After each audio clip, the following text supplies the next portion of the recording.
Hello student, welcome to Bhagwat Vidyapeeth school. Bhagwat Vidyapeeth school की computer के इस लेक्चर में हम लोग कंप्यूटर आर्किटेक्चर के बारे में जानकारी लेंगे। प्रीवियस लेक्चर का ये टेम्पलेट है जिसमें कुछ बेनिफिट्स वगैरह बताए गए थे आपको प्रीवियस वीडियो में। कंप्यूटर नेटवर्क क्या होता है, इसका बेनिफिट क्या होता है। इस लेक्चर में हम लोग पढ़ेंगे कि कंप्यूटर नेटवर्क आर्किटेक्चर कैसे इस्तेमाल किया जाता है और उसका क्या आर्किटेक्चर होता है, कैसे हम लोग उसको स्टेबल करेंगे। अगर ये आप देख रहे हैं कि यहाँ पे आर्किटेक्चर है तो ये किस आर्किटेक्चर पे बेस्ड है, इसकी जानकारी हम लोग इस ट्यूटोरियल में लेंगे। तो आप देख रहे हैं जैसे यहाँ पे कंप्यूटर नेटवर्क आर्किटेक्चर हम लोग आज पढ़ने जा रहे हैं, समझने जा रहे हैं। तो computer network architecture basically physical and logical design of software, hardware, protocol and media of transmission of data होता है। यानी कि कैसे हम किसी सिस्टम को, किसी ग्रुप ऑफ सिस्टम को, कलेक्शन ऑफ सिस्टम को ऑर्गेनाइज करेंगे ताकि बेसिकली जो बेसिक वर्क है, कैसे डेटा ट्रांसमिशन होगा, ये हमारा नेटवर्क आर्किटेक्चर पर डिपेंड करता है। सिंपली मीनिंग में हम कह सकते हैं कि simply we can say that how computer are organized and how task are allocated to computer. कैसे कंप्यूटर सिस्टम ऑर्गेनाइज होगा। मान लीजिए कि आपको स्कूल बिल्डिंग, कैंपस में नेटवर्क स्टेबल करना है, तो आप किस तरह का आर्किटेक्चर वहाँ पे यूज़ करेंगे, इसकी जानकारी इस ट्यूटोरियल में है। बेसिकली दो तरह का नेटवर्क आर्किटेक्चर भी यूज़ होता है, जैसे पेयर टू पेयर नेटवर्क आप देख रहे हैं यहाँ पे, मैं हाईलाइट कर दे रहा हूँ इसको। और दूसरा होता है client and server architecture. Client and server network कहें या क्लाइंट एंड सर्वर आर्किटेक्चर कहें, दोनों सेम चीज़ें हैं। दो तरह का यहाँ पे नेटवर्क आर्किटेक्चर स्टेबल किया जाता है। सबसे फर्स्ट हम डिस्कस करेंगे कि peer to peer network architecture में क्या होता है। आप देख रहे हैं ना यहाँ पे जो पिक्चर दिखाया जा रहा है, यहाँ पे पूरा पिक्चर शो किया गया है पेयर टू पेयर का। तो यहाँ पे आप देखिए कि सारे फिजिकल मीडियम से अगर डेटा ट्रांसफ़र की एक्टिविटी हम देखें तो एक कंप्यूटर से दूसरे कंप्यूटर में डेटा ट्रांसफ़र हो रहा है। मीनीज यहाँ पे मीडिया है, बहुत सारे वेज हैं, बहुत सारे रास्ते हैं जिससे आप का डेटा ट्रांसफ़र हो रहा है। यहाँ पे कोई भी ऐसा सेंट्रलाइज नोड नहीं है जो कहे कि हम डेडिकेटेड सर्वर हैं, हम ही से डेटा ट्रांसफ़र आपको लेना है और हम ही को देना है। ऐसा कुछ भी नहीं है। यहाँ पे सारे के सारे एज ए क्लाइंट भी हैं और एज ए सर्वर की तरह भी ट्रीट किए जा रहे हैं। तो ये नेटवर्क आर्किटेक्चर को peer to peer network architecture कहा जाता है। तो सिंपली मीनिंग में आप कह सकते हैं कि peer to peer network architecture का कोई भी नो डेडिकेटेड सर्वर, किसी तरह का डेडिकेटेड सर्वर नहीं होता है।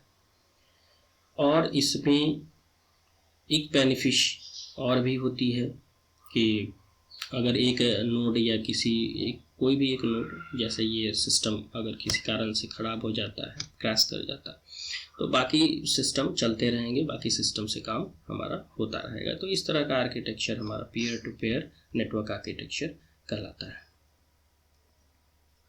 तो peer to peer network architecture is a network in which all the computers are linked together with equal privilege and responsibilities for processing the data.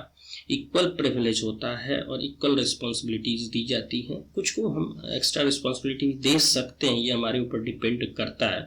But जहाँ तक इस सिंपली जनरल थिंग की बात है तो इसके सारे इक्वल प्रिविलेज होते हैं और इक्वल रिस्पॉन्सिबिलिटी भी दी जाती है। तो भाई अगर इस तरह का नेटवर्क आर्किटेक्चर आप बनाते हो तो फिर आप इसका क्या विशेषता रखेंगे, इसका गुण क्या होगा, इसके बारे में भी हम जानकारी लेंगे। तो इसका एडवांटेज होता है कि it is less costly as it does not contain any dedicated server. कोई भी डेडिकेटेड सर्वर होगा तो हाईली बहुत ज़्यादा उसमें एक्सपेंस होता है, उसका हार्ड डिस्क बहुत ज़्यादा होगा, उसका प्रोसेसिंग कैपेबिलिटी बहुत ज़्यादा होगी, रैम ज़्यादा होगा, तो उसमें ज़्यादा हमारा एक्स्ट्रा कॉस्ट लगता है। तो इसमें बहुत ही कम कॉस्ट लगता है, चूँकि सब सब एज ए क्लाइंट ही ट्रीट हो रहे हैं, एज ए सर्वर ही ट्रीट हो रहे हैं, तो फिर इसमें उतना कोस्टिंग की ज़रूरत नहीं पड़ती है। If one computer stop working but other computer will not stop working, किसी कारण से एक कंप्यूटर बंद हो गया, ये नोड बंद हो गया, तो इसका मतलब है कि ये सारे नोड क्या बंद हो जाएंगे? नहीं, पेयर टू पेयर आर्किटेक्चर में ऐसा नहीं होता, बाकी सारे नोड चलते रहेंगे। और ये इजी होता है सेटअप करना, मेंटेन करना, हर कंप्यूटर को ये इजी होता है। तो ये आप नोट डाउन कर लेंगे कि advantage of peer to peer network.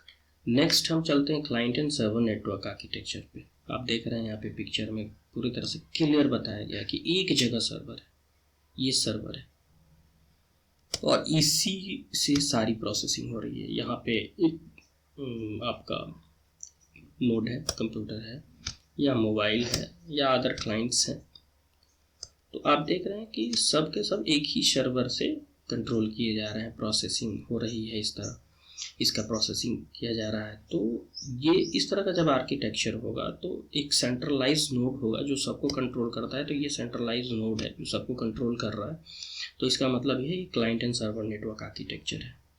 और इसमें सबसे बड़ा डिसएडवांटेज स्टूडेंट ये होता है कि अगर ये सर्वर फेल हो गया तो ये सारे के सारे अदर जो क्लाइंट्स हैं, मोबाइल है, यहाँ नोड है, यहाँ नोड है, ये सारे ऑटोमेटिकली काम करना बंद कर देंगे।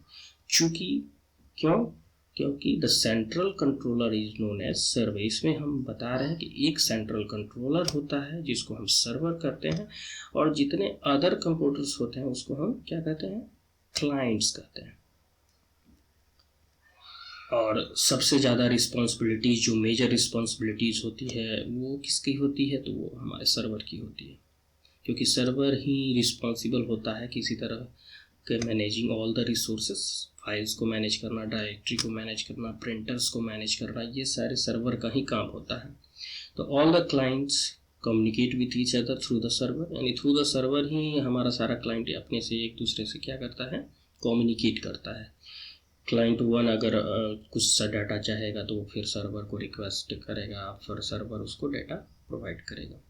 क्लाइंट 2 भी सर्वर को ही रिक्वेस्ट करेगा, क्लाइंट 3 भी सर्वर को ही रिक्वेस्ट करेगा। ये जो भी क्लाइंट्स हैं वो सर्वर को ही रिक्वेस्ट करेंगे उस डेटा के लिए, और डेटा सर्वर में जहाँ होगा तो क्लाइंट को भेज दिया जाएगा, यानी कि कंप्यूटर को भेज दिया जाएगा। अदरवाइज बोलेगा कि आपका ये डेटा इसमें मौजूद नहीं है। तो ये हुआ client and server network architecture की बात।